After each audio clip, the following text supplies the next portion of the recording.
Hey, everybody. Welcome to Simple Interrupted, the podcast where we talk about what's actually happening inside of modern veterinary practices. I'm your host, Mary Schwartz. I'm a CVT turned veterinary technology nerd. And each episode, we're going to unpack the things that, are maybe difficult for your practice or are supposed to make your life easier, but don't always. And today I have an awesome guest with me, Ron Sosa. Ron, why don't you give yourself a little bit of an introduction? Yeah, hi. Thanks for having me. I'm Ron Sosa. I'm the founder and head coach of Synapse Neuroinclusive Leadership. And I've been in vet med peripheral for the last 24 years, going from CSR all the way up to partial business owner and then into L&D and now coaching neurodivergent veterinary professionals. So that's kind of the TLDR version. Well, one important thing you left out of your bio is that you are an author now. Yes, I am. Published my first book, Rewriting the Rules, on March 3rd, and is now available on Amazon and Barnes & Nobles and all the places that you can get books. Definitely a worthwhile read, especially with today's workforce as we understand more about neurodivergence and how it affects people. Being read up on what to do will help. And so listening to this podcast. One Absolutely. One thing you also forgot to mention, Ron, is that you and I go back. So when I first started at Pet Desk, I was Ron's customer success manager. So we have That's a true. history. We totally have a Yeah. history. Well, Yeah, it's it was always such been. a wild ride. I loved Pet Desk, and it was just such a great company. It still is such a great company that just like really listened to their customer. I can't say enough, but that's a whole nother topic. It is a whole other topic. What I'd love to talk to you about today is the topic of your book, right? So as we, enter this kind of new world of understanding more about neurodivergence, seeing that there's a much larger spectrum of it, right? Like it's not just all or nothing. There are levels to it. It's certainly something that as business owners, business leaders, we want to consider and understand so that we can best support our teams and have the best possible business outcomes. So let's talk a little bit about that. How can neurodivergence show up in the workplace?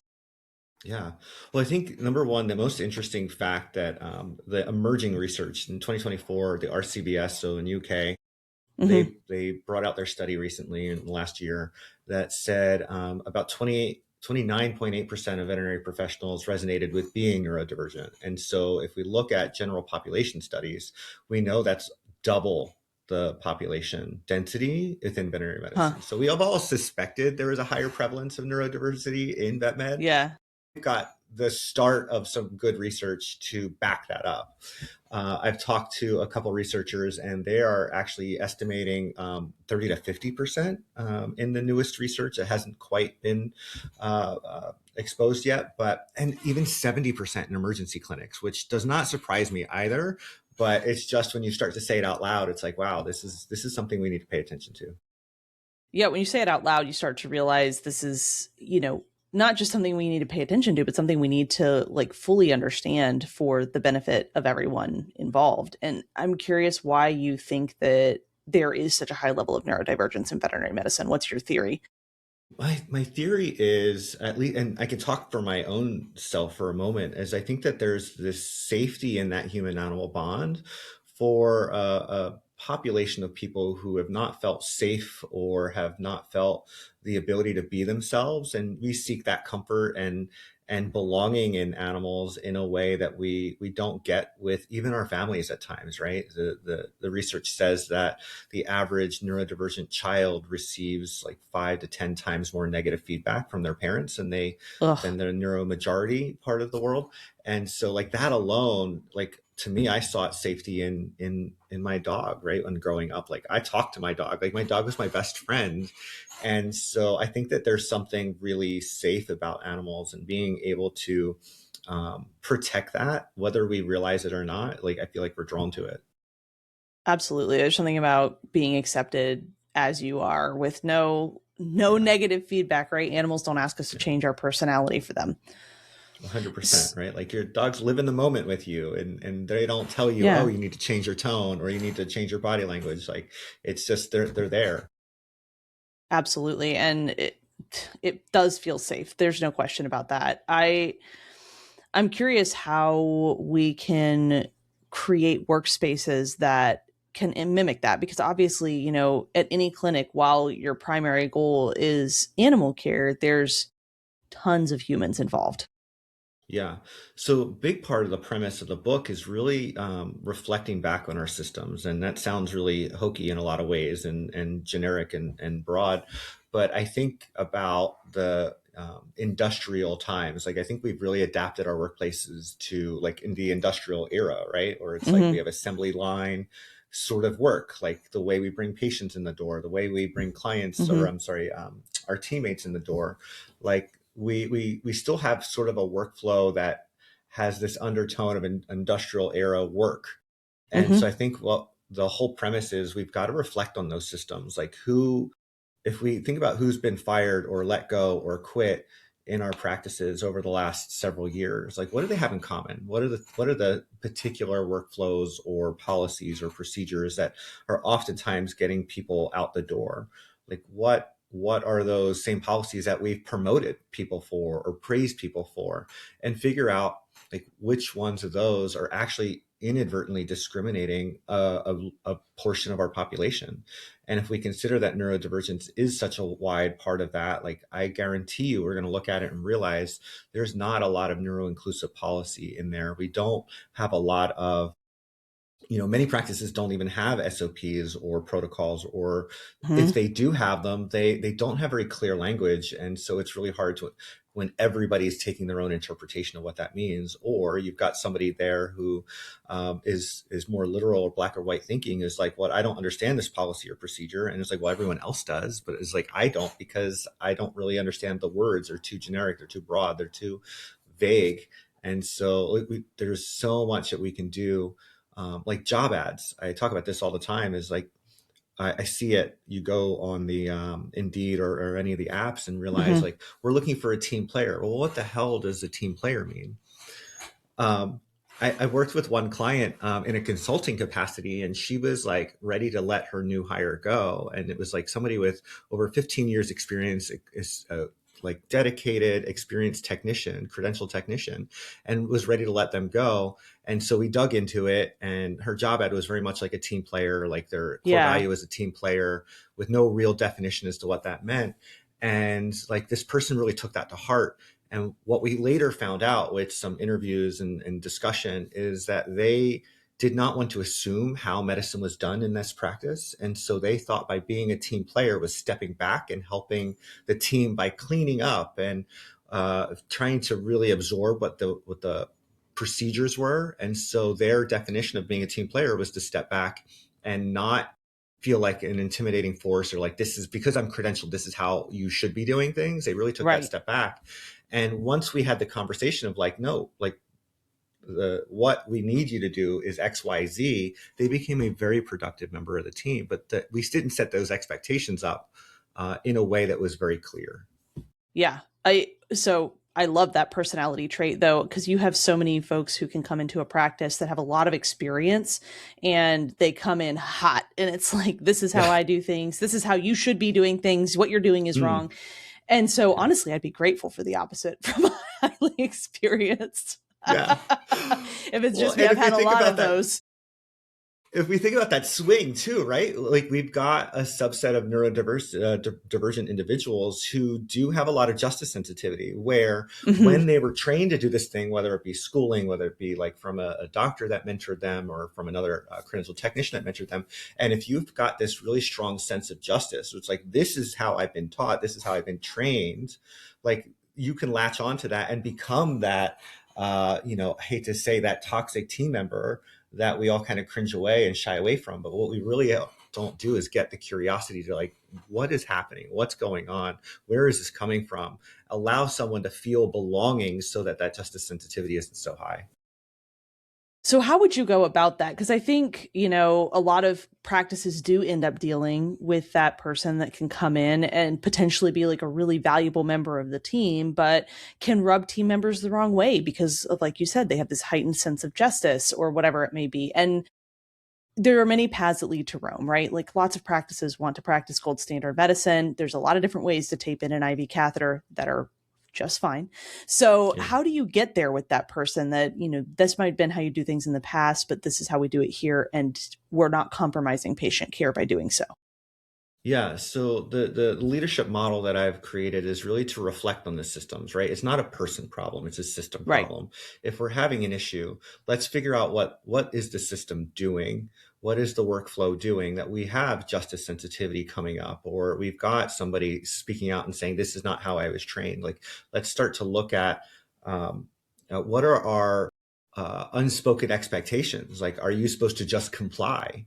Are you Mm-hmm. supposed to just, shut up and do your job the way I taught it, right? Like, this is how we do it here, and we're not open to doing it any other place. I think we just need to be open about what systems that we are carrying, and if we are wanting to be more neuro-inclusive, how can we create systems that are flexible enough that have shared success, right? So if success is making sure that an IV catheter never falls out, now we have created a flexible design where I don't care how you tape it versus I tape it. The whole goal is an IV catheter never falls out, rather than you need to use 3 pieces of tape. One needs to be this way. You need to do it that way, and twist it around and whatnot. That's a very rigid system, and it's going to like block people from being able to feel like they can autonomously do their jobs. Well, I think the one thing that we can agree on is that catheters can get taped in many ways, but the tape should always be tabbed. Very important. I don't care how you tape it in, but you better tab those suckers. You better tab that. Or you're the one taking it out. Yes, 100%. Absolutely. So how could it show up in like interpersonal conflict within clinics? Because obviously there's a lot of, even if you have really, really clear systems, there can still be that interpersonal conflict of like, you may tape the catheter in 2 different ways, but that doesn't prevent somebody from being judgmental or, Yeah. having the side eye or whatever it may be. Yeah, I think what we have to normalize is judgmentalness in a lot of ways. Like, we are allowed to have Mm-hmm. judgmental thoughts. What we've got to do is question those judgmental thoughts before we say them out loud. And it does, to your point, like, we have a lot of conflict around neurodivergence, and even like neurodivergent and neurodivergent, like in my own household, I call it the clash of Yeah. neurodivergence. Like, my kiddo, my youngest is somebody who, and both my kids are ADHD, but my youngest, he likes to stim very loudly and repetitively. And I am very much like sensory sensitive. So I don't like a lot of Mm-hmm. light. I don't like a lot of noise. And so when he stims, it's like nails on a chalkboard for me. And Yeah. so Grating. like there is a lot of that conflict even within the same like neurodivergent and neurodivergent individuals.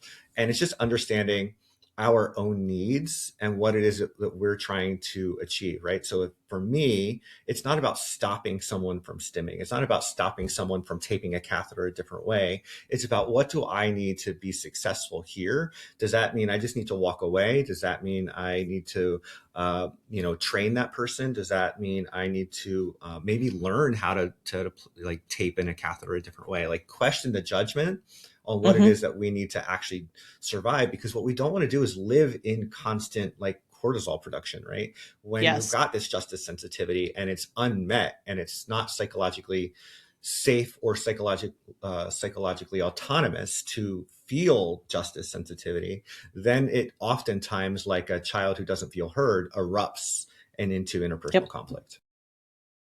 I do feel like a lot of times in practice, we can ignore that topic in general, and it can lead to a lot of those clashes. And anytime you can bring something out into the open and have a conversation about it, it's so much better than letting it fester. And then you end up with, basically the sharks and the jets of how to place an IV catheter in your treatment team. Yeah. And I know we're like focusing on catheter, but it's just like a Yeah, one it's an one example. thing that it's a total universal example. But the thing is, like, we talk about psychological safety so much in our workplace, and thankfully so, right? Like, it now, I feel like, ubiquitous in vet med that we talk about it. But we've got to move from psychological safety to psychological autonomy, in the sense of like, I can tell you I've got justice sensitivity, but is it safe for me to actually have justice sensitivity in the practice? And then how is that met?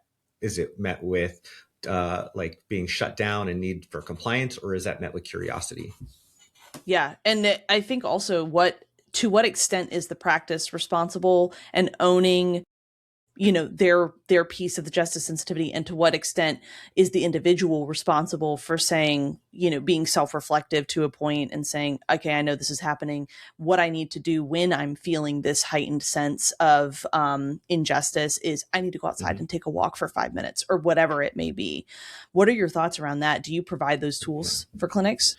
Yeah, I think that my thoughts around that are very much like there's always that intent versus impact like battle, Yes. right? It's like no one intends to have a negative impact, and then when that negative impact is, you need to create repair. Like that is my personal onus as somebody who is neurodivergent. If I have an emotional dysregulated moment or a justice sensitive moment and I create a negative impact, it's my responsibility to create repair, right? It is not my responsibility to have you understand where it comes from, but it is my responsibility to create repair. It is the system, in my mind, responsibility for holding that and saying, and let's create flexibility in our teams and our systems around us to allow for that to happen, allow curiosity to open, but allow for somebody to actually repair the Yes. situation. And coming from a scientific background, you would think that most people would be pretty curious about these types of things. They could definitely be resistant to change. When you're first looking into how a practice can adapt some of these changes, what kind of things do you evaluate or look at to understand where a practice is along the journey of becoming more neuroinclusive? Yeah, one of the best examples I have is I go into practice twice a month, and I like to say I play veterinary assistant now, and I go in. There's a foreign body that is in like halfway in the morning, and it's a bit more urgent that we're going to take it to surgery. We clear the schedule to get this dog into the surgery, and I'm like, you know what, I'll help prep, and so I'm there, and I'm like, and I don't normally, I work on a Saturday, so I don't normally like do surgery at this clinic at all. And so I Yeah. go in and I'm like, okay, well, where are the fluids? Like, where are all the things? Like, I know where the catheters are, but like I sit there in the surgical prep space, and what I realize is like the fluid lines are over in that cabinet, and the fluid bags are in the surgical suite, and the male adapters are in one cabinet, the catheters are in another cabinet, and it's like the clippers are on the counter across the way. And what we've got to realize is that the cognitive load that it takes for somebody who is neurodivergent, who may have working memory deficits or differences, the cognitive load it takes for me to know where all of that is at all given times, and layer on top of that object permanence, where if it's not in my line of sight, I probably don't remember where it's going to be. You layer that in, like the amount of cognitive load that it takes to do that work and then physically run around your practice in something that feels urgent. That's a lot of cognitive load. And so at the end of the day, we crash and we're like, this wasn't physically demanding, but it was so mentally draining of a day. And you don't even have to have a large caseload to have that happen, Yeah, right? So absolutely. we can make a space for, our clippers are right here, our fluid bags and fluid lines. This is the entire area where if you have a pet that needs to be anesthetized, everything you need is in this space, right? And what that does, it decreases cognitive load for our neurodivergent individuals, but it also increases efficiencies in our practices. Hmm. So now I'm not running around. I'm not delaying seconds and minutes for potentially an emergent case that walks in the door next time. We're taking minutes off of the workflow. We're creating efficiency. We're creating decreased cognitive load so that our people don't burn out. And so that's the whole point of neuroinclusion. Actually creates accessibility across all sorts, right? Now we think about a brand new veterinarian, a RU technician, a brand new vet tech walks in your door. They don't have to run around your hospital and ask or figure out where things are. They know if I am prepping surgery, everything is in this counter. There's nothing worse than walking into a new hospital and having to ask 4 different times where a few different Where things things are.